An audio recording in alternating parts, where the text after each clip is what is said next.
ನೋಡಿರಲ್ಲ ಸ್ನೇಹಿತರೆ, ಇದು ಸಕಲೇಶ್ಪುರದಿಂದ ಮಾರ್ನಹಳ್ಳಿವರೆಗೂ ಏನು ಬೆಂಗಳೂರು ರಾಷ್ಟ್ರೀಯ ಹೆದ್ದಾರಿ ಇದೆ.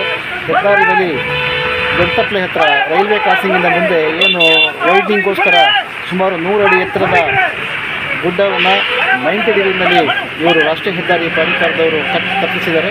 ಅದು ಇವತ್ತು ಮಳೆಯಲ್ಲಿ ನಮ್ಮ ಕಣ್ಣೆದುರುಗಡೆ ಲೈವ್ ಕೊಚ್ಕೊಂಡು ರಸ್ತೆಗೆ ಬಂದಿದೆ. ಆ ಕಾರ್ಗಳು ಎರಡು ಸ್ವಲ್ಪ ಏನಾರ ಹಿಂದೆ ಇದ್ದಿದ್ರೆ ಆ ಲಾರಿ ಇರೋದ್ರಿಂದ ಮಣ್ಣು ಬಂದಂಥ ಫೋರ್ಸ್ನ ತಡೆದು ನಿಂತ್ಕೊಂತು ಲಾರಿ. ಕಾರ್ಗಳಿದ್ದರೆ ಕಾರು ಕೊಚ್ಚಿ ಕೆಳಗಡೆ ಹೋಗ್ತಾಯಿದ್ವು. ಆಂಕೋಲದಲ್ಲಿ ಏನಾಗಿದೆ ಅದೇ ರೀತಿಯಾದಂಥ ಒಂದು ದುರ್ಘಟನೆ ಇಲ್ಲೂ ಆಗ್ತಾಯಿತ್ತು. ಇದು ನೋಡಿ ಮಣ್ಣು ಮತ್ತೆ ಬಂದು ಕುಸಿತಲೇ ಇದೆ. ನೋಡ್ತಾ ಇರ್ಬೋದು. ಇದು ಬಾಳುಪೇಟೆಯಿಂದ ಹೆಗ್ಗದ್ದೆವರೆಗೂ ಸೇಮ್ ಇದೇ ರೀತಿಯಾದಂತಹ ಲ್ಯಾಂಡ್ ಸ್ಲೈಡಿಂಗ್ ಎಲ್ಲ ಕಡೆಯೂ ಆಗ್ತಾ ಇದೆ. 2017ರಿಂದ ಈವರೆಗೂ ಸುಮಾರು 8 ವರ್ಷದಿಂದ ಇದೊಂದು ರಸ್ತೆಯನ್ನು 30% ಕೂಡ ಮಾಡೋಕ್ಕಾಗಿಲ್ಲ. ಇವರಿಗೆ ಎಲ್ಲ ಬೇಕಾಬಿಟ್ಟಿ ಮಾಡಿದ್ದಾರೆ, ಅವೈಜ್ಞಾನಿಕವಾಗಿ ಮಾಡಿದ್ದಾರೆ. KBN ವಾಲ್ನ 80-100 ಅಡಿ ಎತ್ತೋದ್ವರೆಗೂ KBN ವಾಲಲ್ಲಿ ಕಟ್ಟಿಬಿಟ್ಟು ಅಲ್ಲಿಗೆ ಮಣ್ಣು ತುಂಬಿಸಿ ಎಲ್ಲ ವಾಲ್ಗಳು ಕೂಡ ಎಲ್ಲ ಒಂದು ಕಡೆಯಿಂದ ಬಿದ್ದೋಗ್ತಾ ಇದ್ದಾವೆ. ನಿನ್ನೆ ಗುಲ್ಗಳ್ಳಿ ಹತ್ರ ರಾಟೆಮನೆ ಹತ್ರ ಬಿದ್ದೋಗಿದೆ, ಕೊಲ್ಲಳ್ಳಿ ಹತ್ರ ಬಿದ್ದೋಗಿದೆ, ಬಾಳುಪೇಟೆಯಲ್ಲಿ ಬಿದ್ದೋಗಿದೆ. ಅಷ್ಟೇ ಅಲ್ಲ, ಇಲ್ಲಿ ಎತ್ತಿನಹಳ್ಳದಿಂದ ಹಿಂದೆ ಕೆಸಕನಹಳ್ಳಿ ಹತ್ರ ಕೂಡ ಅವರು ವಿಜಯಶಂಕರ್ ಮತ್ತು ಬಸಪ್ಪನವರ ಜಾಗದಲ್ಲಿ ಕೂಡ ಎಲ್ಲ ಕುಸಿತು ಅವರ ಕಾಫಿ ತೋಟಕ್ಕೆ ಕಲ್ಲು ಮಣ್ಣು ಎಲ್ಲ ಕೊಚ್ಚೋಗಿದೆ.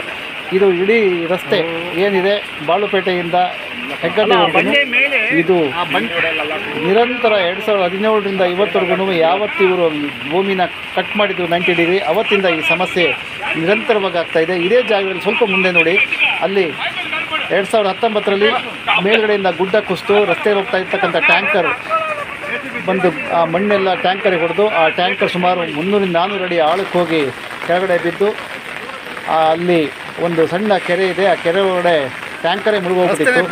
ಅದರಲ್ಲಿ ಡ್ರೈವರ್ ಮತ್ತು ಕ್ಲೀನರ್ ಮೃತದೇಹ ಒಂದು 8 ದಿನಗಳ ನಂತರ ಸಿಕ್ಕಿತ್ತು ಸತತ ಕಾರ್ಯಾಚರಣೆಯಿಂದ.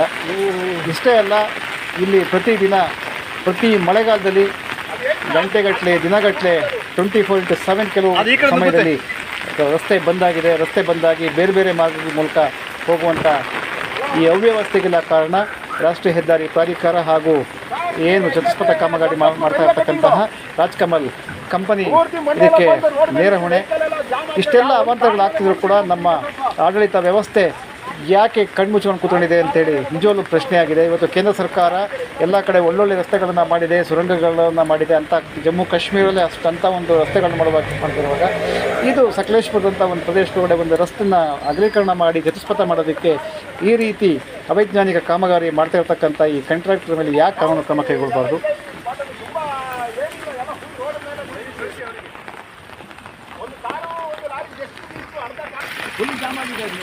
ತುರ್ತು ಕ್ರಮ ಕೈಗೊಳ್ಳಿ.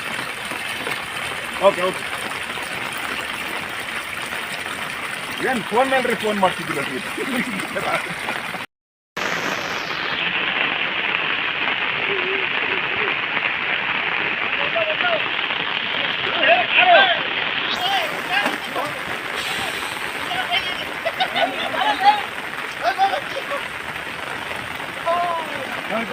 ಗಾಡಿ ಬರ್ತದೆ, ಸೈಡ್ ಯಾರು ತಗೊಳ್ಳಿ, ತಾಳಿ ಬಿಡಬೇಡಿ, ಕೆಳಗಿನ ಗಾಡಿ ಬರ್ತದೆ.